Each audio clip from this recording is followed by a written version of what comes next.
A new bill in Queensland promises to protect human lives by launching a widespread cull of crocodiles. It sounds simple. Fewer crocodiles should mean fewer attacks. But what if the experts say that all of this is completely wrong?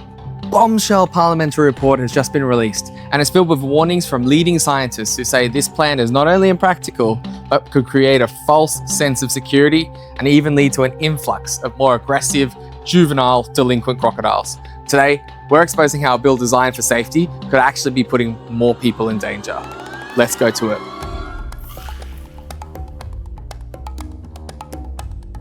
The Crocodile Control and Conservation Bill was introduced by the member of Hill, Shane Nuff MP, the Katter Party. The bill's stated objective is to prioritise human life by eliminating crocodiles from what it calls populated waterways.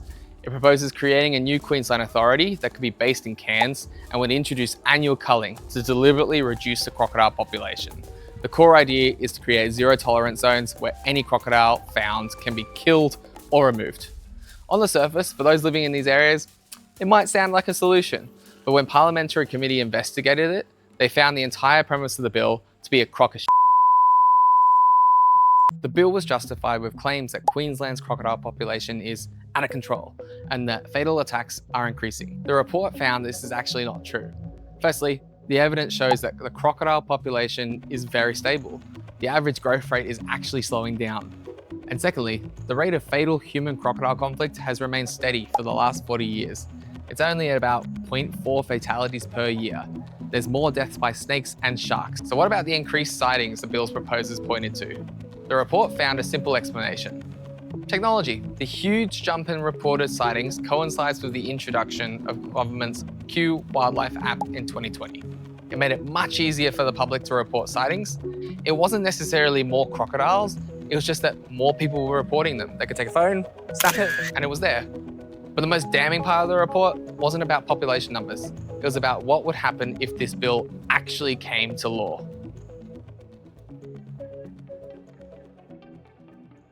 The committee heard from the world's top crocodile experts, who warned that culling is not a magic bullet for safety.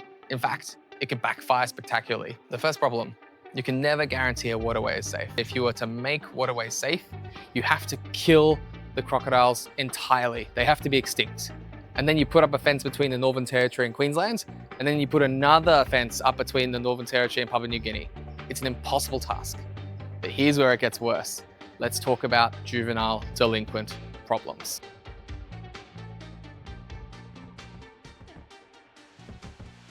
Conservationist Bob Irwin Sr. explained it to the committee. Large, dominant male crocodiles control a territory. They are apex predators. If you kill and remove the big crocodile, you create a power vacuum, and suddenly that territory is open. And what moves in? Not one crocodile, not two, not three, but multiple smaller crocodiles that are much more aggressive, fighting for that territory. It creates the single biggest risk of all, a false sense of security. The report states that zero tolerance zones will create a real risk of complacency among human populations. People may believe an area is safe because of a sign, but as experts testified, crocodiles move into areas undetected at any time.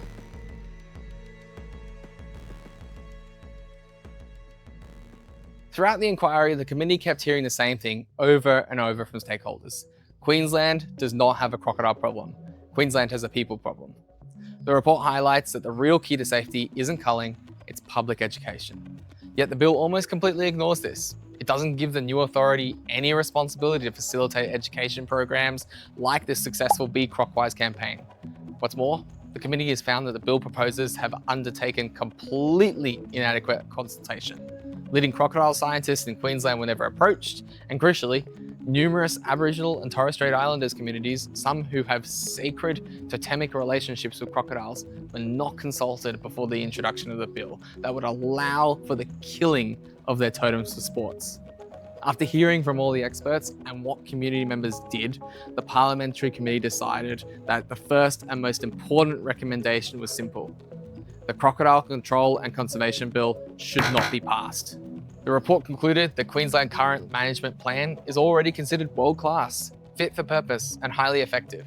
So a bill sold to the public on a simple promise of safety was ultimately found by an official parliamentary inquiry to be unscientific, impractical, and according to all the experts who know crocodiles best, potentially dangerous. The real solution isn't a cull, it's respecting the animal and educating the public. Because when you live in croc country, the smartest weapon you have here is knowledge. To keep up to date, make sure you like, share, and subscribe for more crocodile information. We'll catch you next time, guys.